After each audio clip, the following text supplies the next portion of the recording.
And we have Taufik here. He's from the Rajawali Indonesia, the music promoter.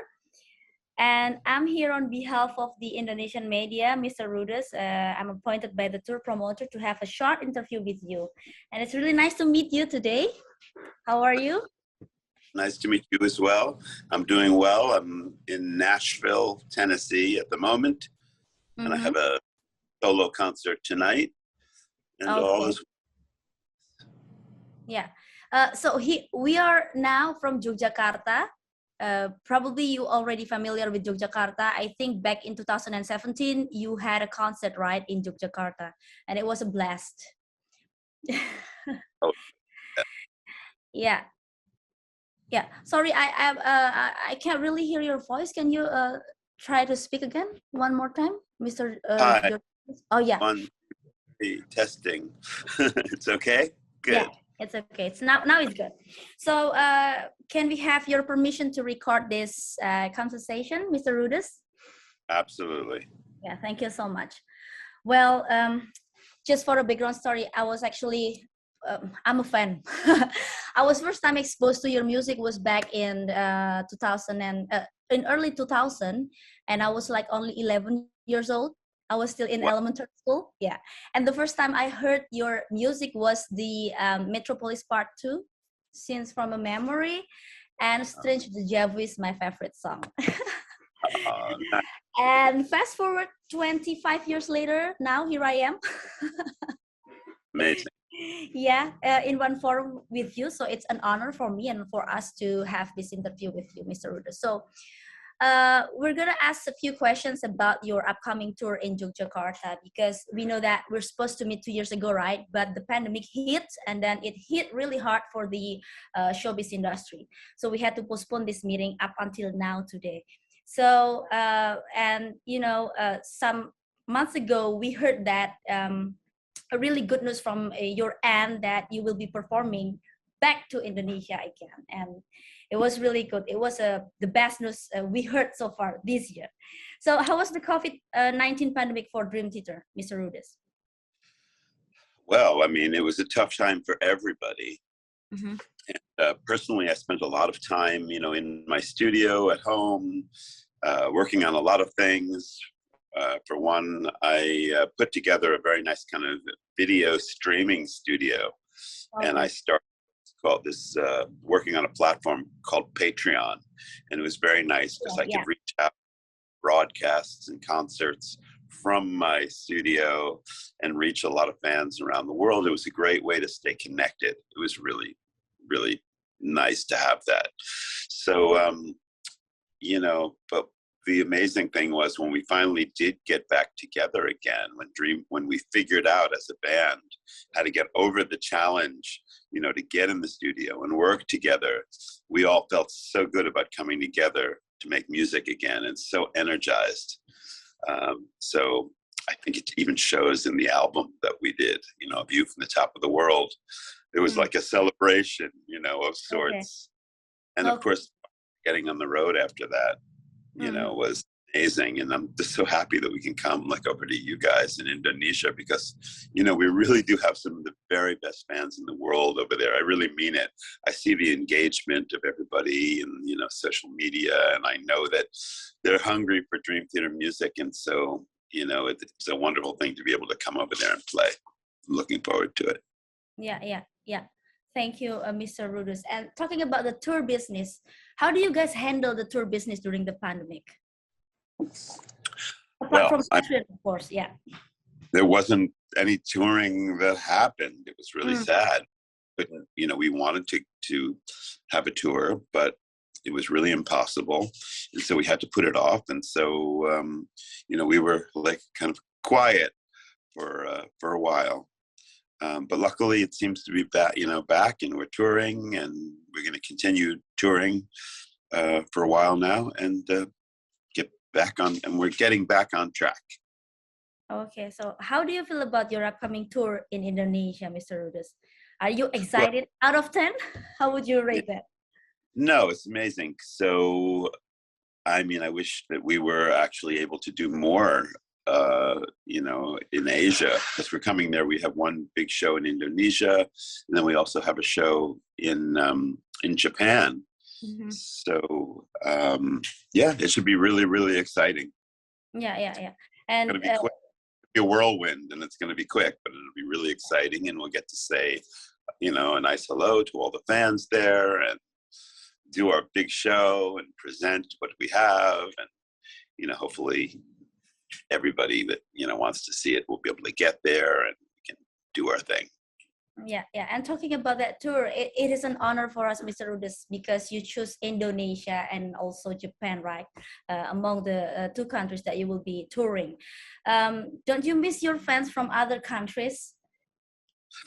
Well, like I said, we're coming to Asia, but one of the funny things is we have a lot more ground to cover in Asia. But usually we do, many shows in Japan, and we go to Korea, and we go to Malaysia, and it's just like, there's so much to do. This Dream, we're very lucky because Dream Theater is popular pretty much all over the world.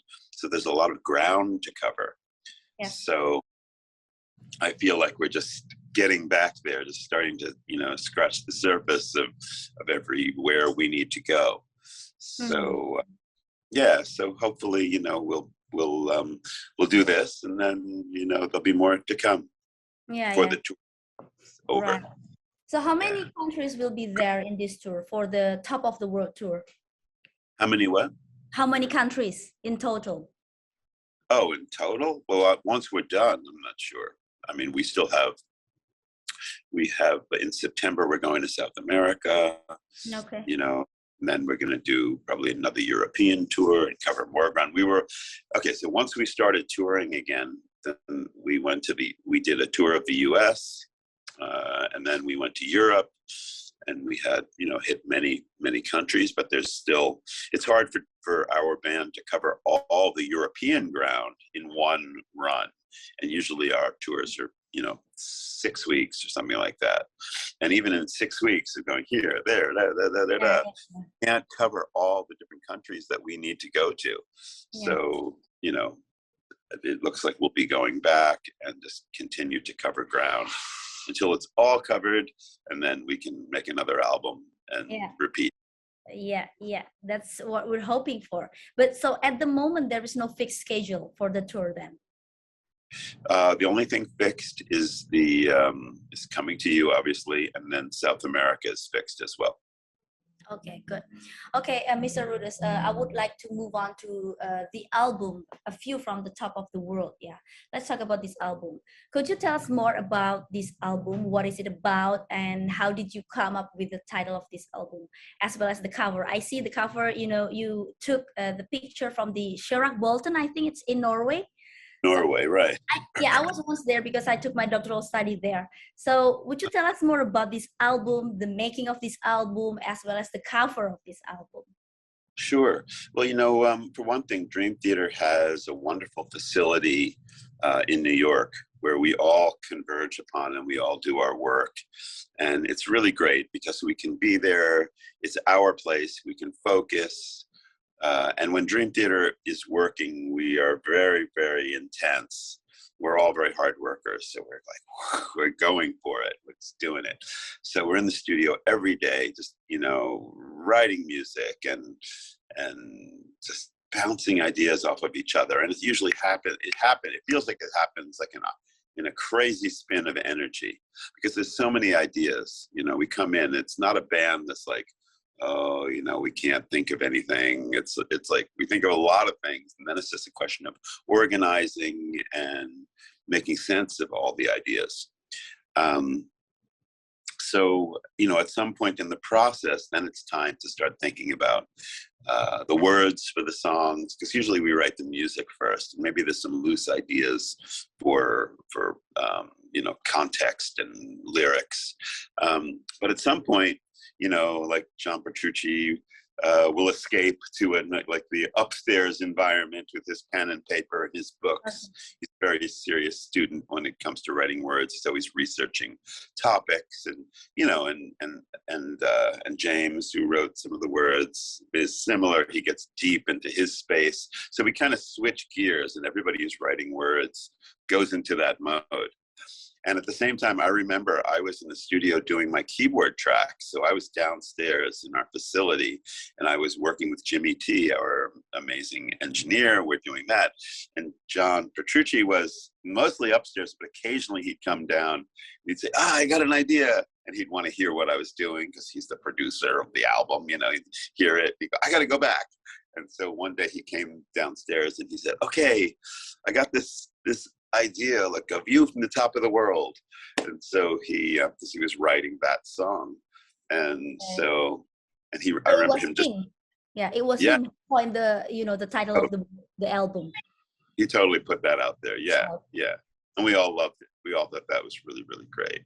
So, and the concept was, the whole thing about people doing amazing, like human beings doing just amazing things that are just so, for most people, just so over the top, so that song is really about the great spirit of adventure, and, like people who jump out of helicopters with skis on to go down mountains, and all these kind of outrageous things that normal people would think were outrageous, but human beings do.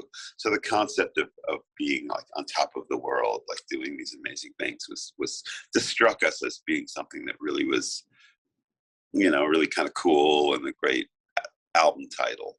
So that's kind of how we work and how it came about. The next thing you know, it's like there.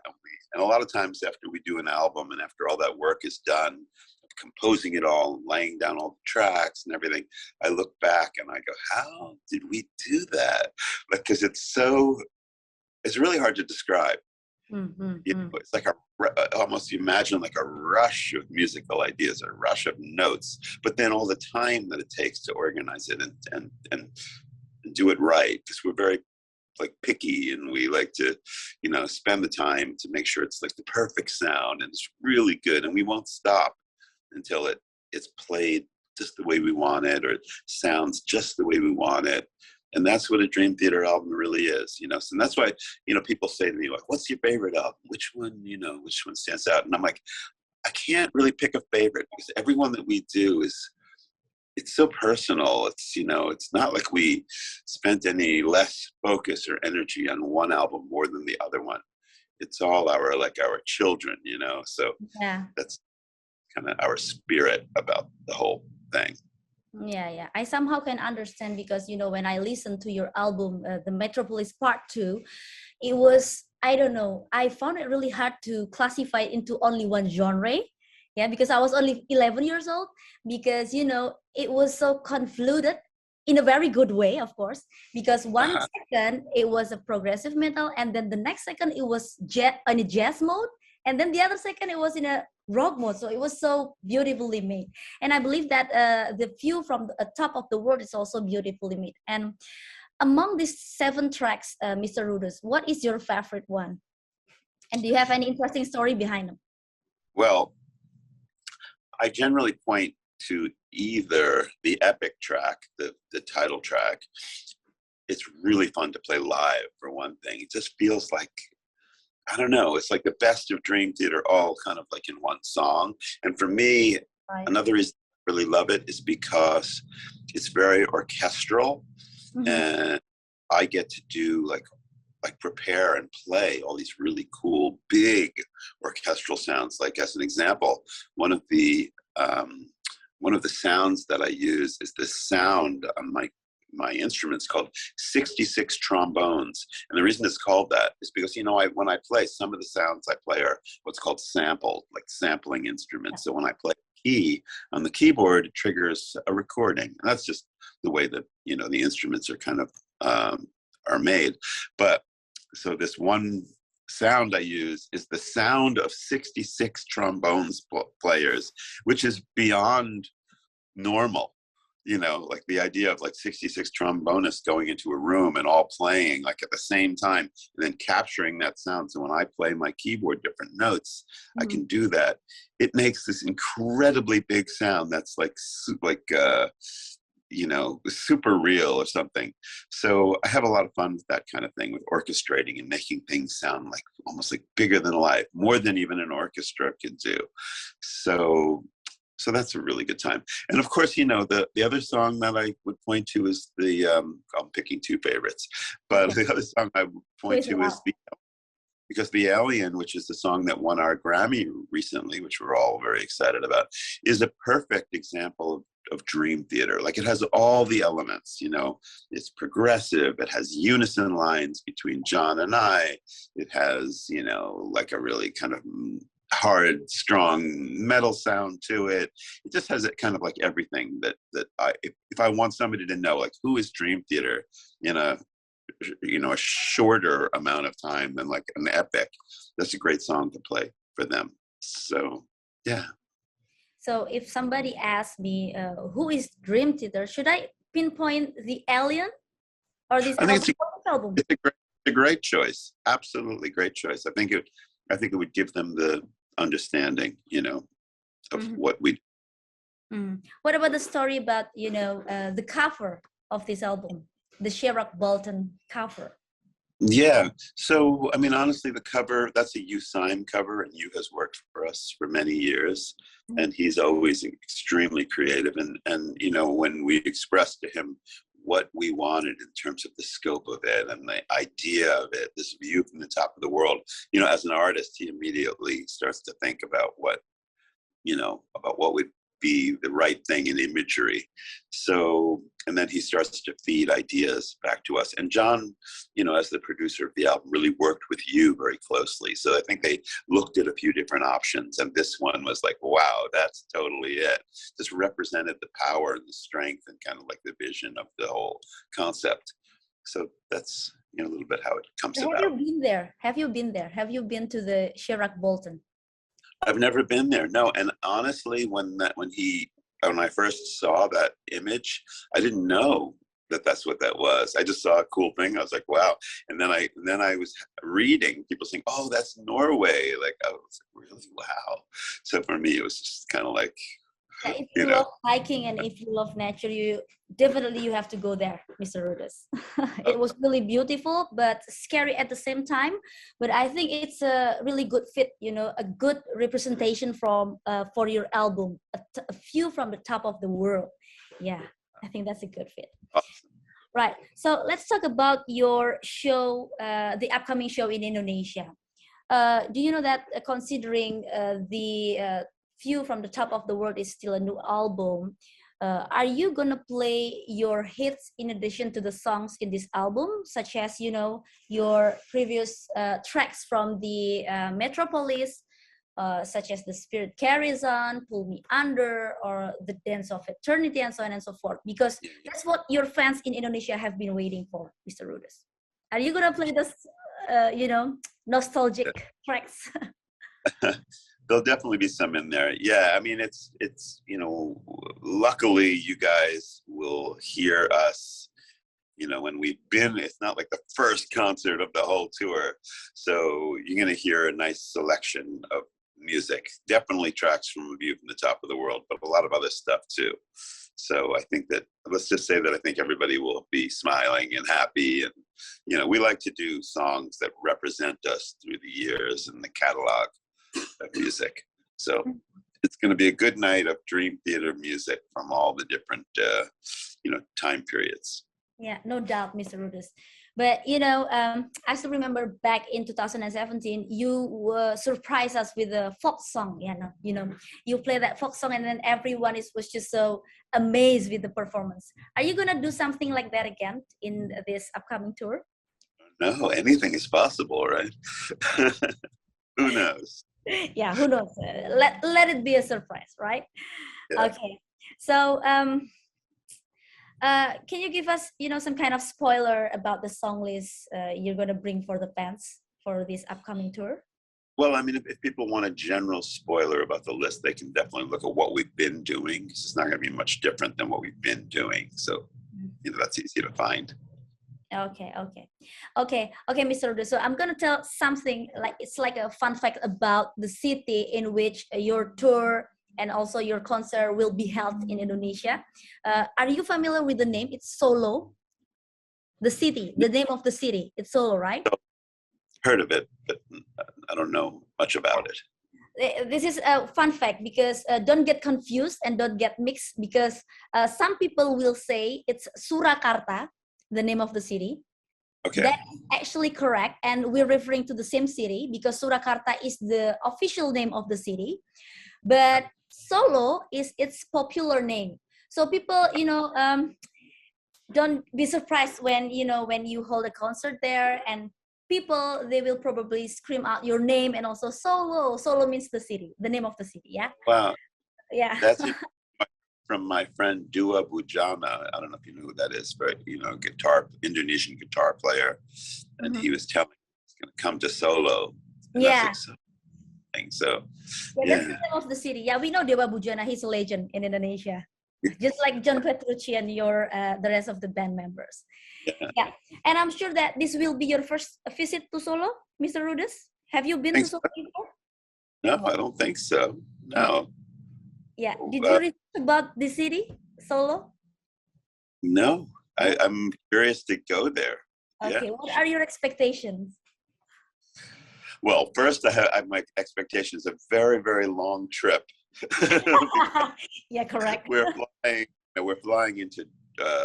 We go to Tokyo first, and then we go to Jakarta, and then they're putting us on a long ride in a vehicle of some sort for supposedly like 7 hours to get to you. So it's a big, big journey to get there. Yeah. So I just know that that's kind of what on my mind first. And then we'll get there, and then I'm sure the whole thing will open up and it'll be an amazing experience because we have so much support there and so much love. Hopefully I'll get a chance to look around a little bit. I like to understand where I am and experience a little bit of the culture. I don't know. Solo is actually not far away from Yogyakarta, Mr. Ruddes. You once held a concert in Yogyakarta back in 2017, and it was only 1 hour driving distance from Yogyakarta. So we have a similar culture between Yogyakarta and also Solo. So you might be as surprised as you thought it would be.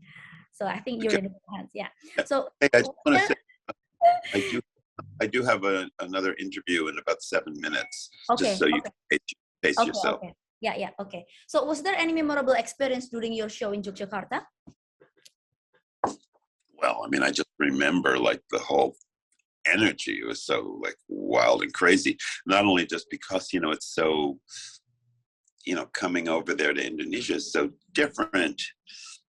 Just all the sights and the sounds and the people and everything like that. But also just every place we go is unique in terms of the way that the audience reacts and the feeling we get.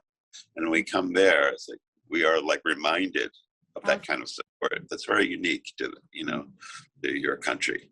Yeah, and hopefully it will be more vibrant, your upcoming tour. Okay, I still have 2 questions left. So what is your next project after this tour?